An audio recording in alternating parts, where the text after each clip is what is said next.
Welcome to Pharma Center. Today we are going to see about anticholinergic drugs. Anticholinergic drugs is divided into two parts.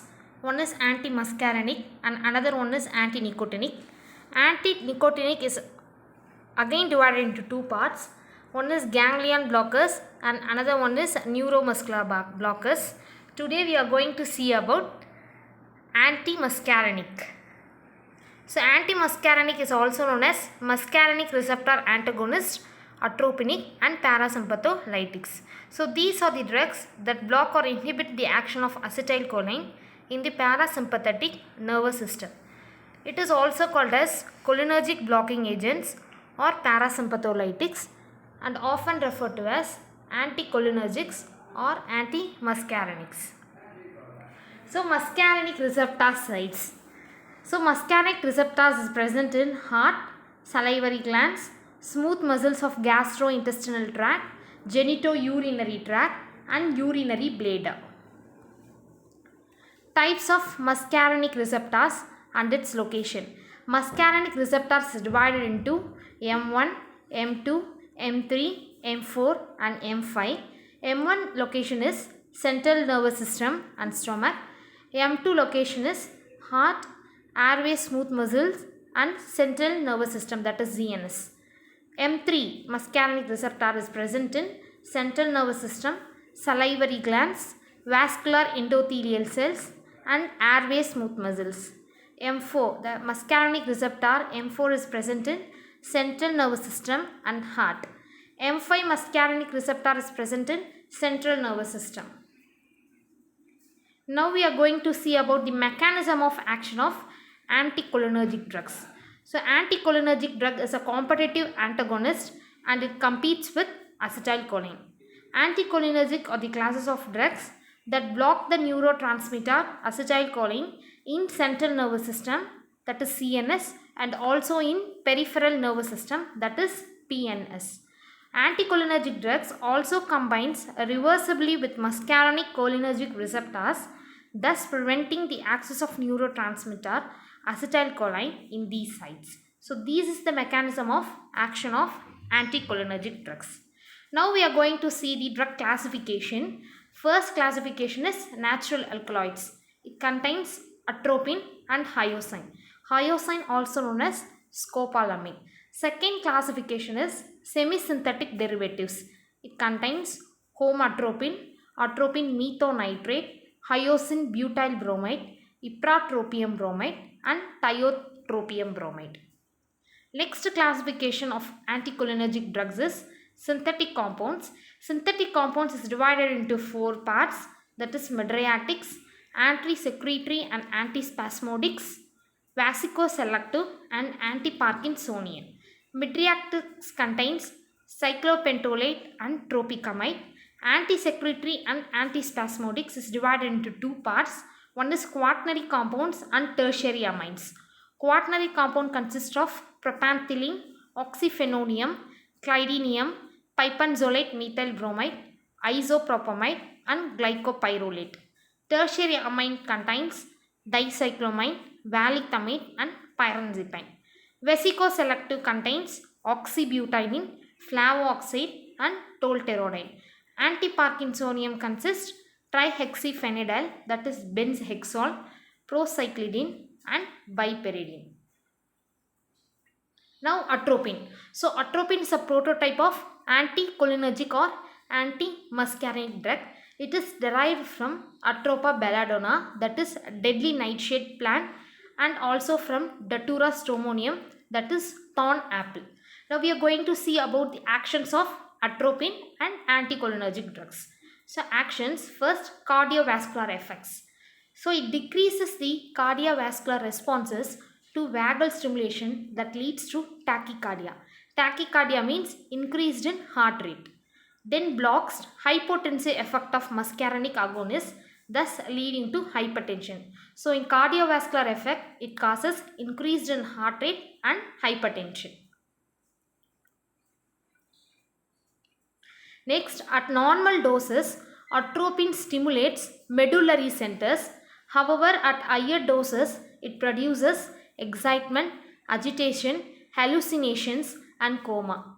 Depresses vestibular excitation and has anti-motion sickness properties, and it suppresses tremor and rigidity of Parkinsonian by blocking the cholinergic overactivity in basal ganglia.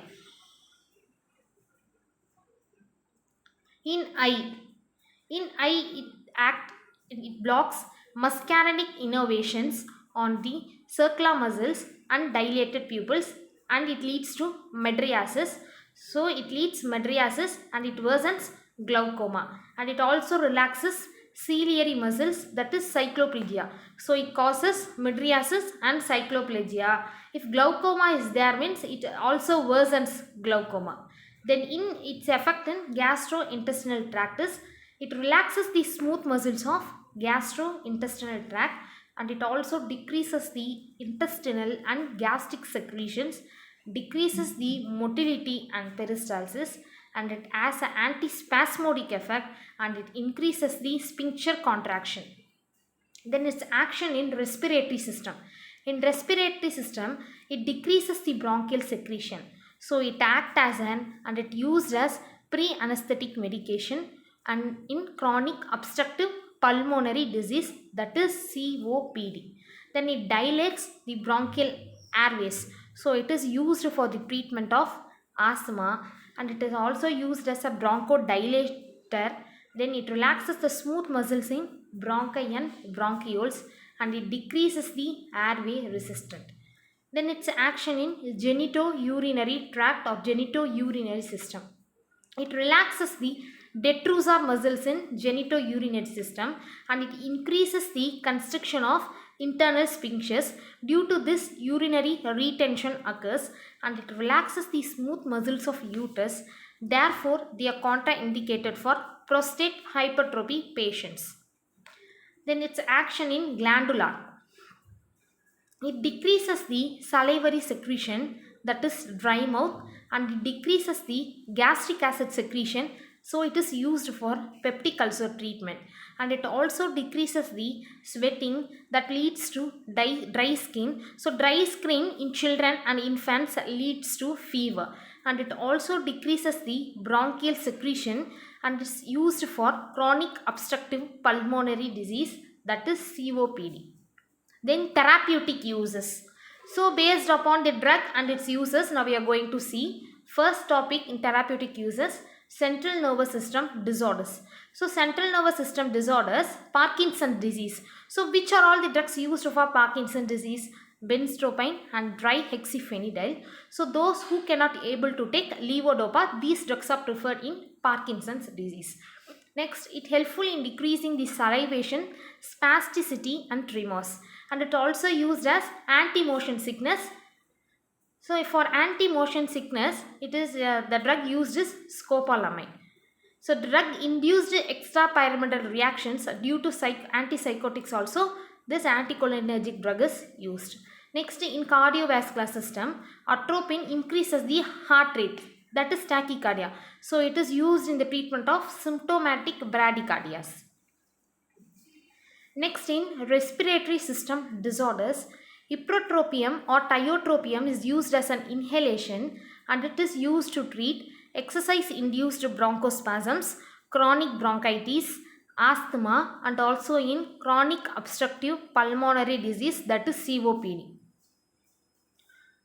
Next, in gastrointestinal disorders, for the treatment of peptic ulcer, pyrazipine is used, and as antispasmodic, butyl scopolamine. For irritable bowel disease, propanthaline is used, and for gastrointestinal hypersecretory states, this anticholinergics used. For urologic disorders, antispasmodic effects seen in overactive bladder and urinary incontinence, oxybutynin drug is used, and also for detrusor hyperreflexia and in enuresis.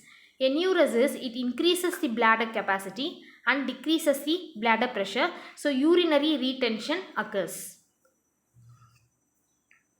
And in ophthalmological disorders, homatropine or tropicamide is used for accurate measurement of refractive error in uncooperative patient, that is children, and for mydriasis and also for the examination of retina, this homatropine or tropicamine is used. Now we can see the uses of individual drugs in anticholinergics. First drug atropine. Atropine is a prototype of anticholinergic and it also used as an antidote in organophosphate poisoning. Next drug ipratropium. Ipratropium is useful in rhinorrhea and act as a bronchodilator. Next drug scopolamine. Scopolamine depresses the central nervous system and causes amnesia, drowsiness, euphoria, relaxation and sleep, and it also used for anti-motion sickness, that is motion sickness, used for the treatment of motion sickness, and it is given parenterally, orally and transdermally. Next drug flavoxate.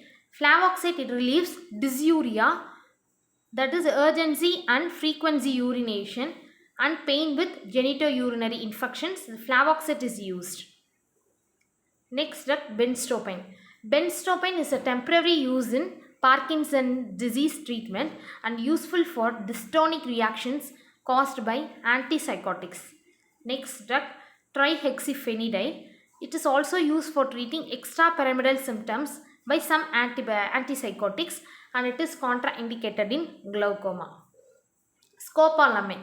Scopolamine depresses central nervous system and causes amnesia, drowsiness, euphoria, relaxation and sleep, and also good for motion sickness. It is given parenterally, orally and transdermally.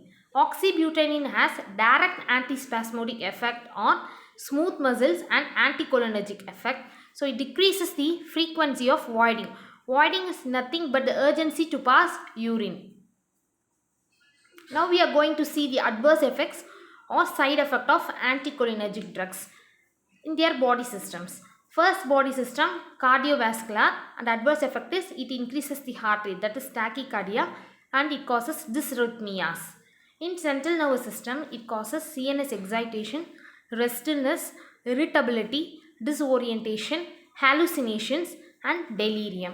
In eye, it causes dilated pupils, decreased visual accommodation, increased intraocular pressure. In gastrointestinal, it causes decreased salivation, decreased gastric secretion and decreased motility. In genitourinary system, it causes urinary retention. In glandular system, it causes decreased sweating. In respiratory system, it causes decreased bronchial secretion. Now toxicity of anticholinergics. So that is belladonna poisoning. Belladonna poisoning occurs due to the consumption of seeds or berries of belladonna or datura plant, and anticholinergic overdose syndrome is characterized by hyperthermia, that is increased in body temperature, delirium, dry mouth, tachycardia, that is increased heart rate, urinary retention, seizures, coma and respiratory arrest. Treatment. Gastric lavage with tannic acid and cold sponging of eye bags to decrease the body temperature. Then physostigmine is given subcutaneous route and diazepam is given intravenous route to control convulsions. So these are the treatment for the toxicity of anticholinergic, that is belladonna poisoning and also in anticholinergic overdose syndrome. Now contraindications. So the anticholinergic drugs are contraindicated in glaucoma, prostatic hypertrophy, urinary tract obstruction, gastrointestinal tract obstruction, infectious diarrhea, reflux esophagus, tachyarrhythmias, angina, hyperthyroidism and pregnancy. Thank you. In next video, we can see about difference in action between cholinergic and anticholinergic drugs. If you like this video, do share and subscribe and stay tuned for upcoming videos.